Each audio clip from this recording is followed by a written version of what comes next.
ஜெய்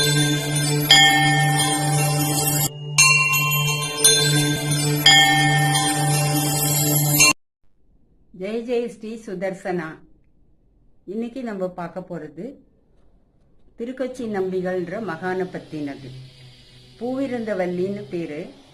மல்லிப்பூவிலேருந்து தாயார் வந்தது. வள்ளின்றது தாயாரோட திருநாமம். அந்த பூவிருந்த வள்ளின்ற இடத்துல 3 கோவில் இருக்கு.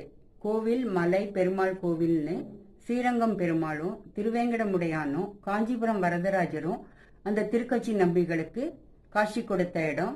திருக்கொச்சி நம்பிகளோட சன்னதியும் அங்க இருக்கு. இங்க தர்மர் ஒரு காலத்துல அமைதிக்காக, மன அமைதிக்காக யாகம் பண்ண இடமும் இந்த இடத்தோட சிறப்பு. அதனால மன அமைதி வேணுன்றவங்களுக்கும், 7.5 சனின்னு நம்ம அடிக்கடி ஜாதகப்படி சொல்லுவோம். மொத்தத்துல பேசும்போது அந்த 7.5 சனியோட தாக்கம் ரொம்ப ஜாஸ்தியா இருக்கும். அந்த காலகட்டம் எல்லாருக்குமே ரொம்ப கஷ்டமானது. ஆனா நம்ம பெருமாளை தரிசனம் பண்ணாலோ, பெருமாளை தியானிக்கிற அந்த மகான்களோட சன்னதியில போய் நம்ம அந்த தரிசனம் பண்ணாலோ, அந்த 7.5 சனின்றது அந்த தாக்கம் இல்லாம மன அமைதி கொடுக்கும். திருக்கொச்சி நம்பிகளுக்கும் அவ்வளோ பெரிய பக்தர்.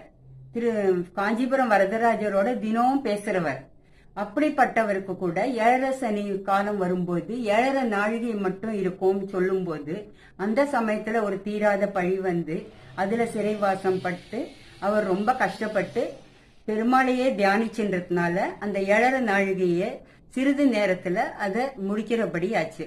மன அமைதிக்கும் 7.5 சனியிலேருந்து தாக்கத்திலேருந்து விடுபடுறதுக்கும் பெருமாள், திருப்பதி பெருமாள் திருவடியில இருக்கிற நவகிரகத்தோட கடாட்சத்தினால நம்ம அந்த மன அமைதியும் பெறுவோம். 7.5 சனியிலேருந்து அந்த தாக்கத்திலேருந்து மீண்டு வருவோம்.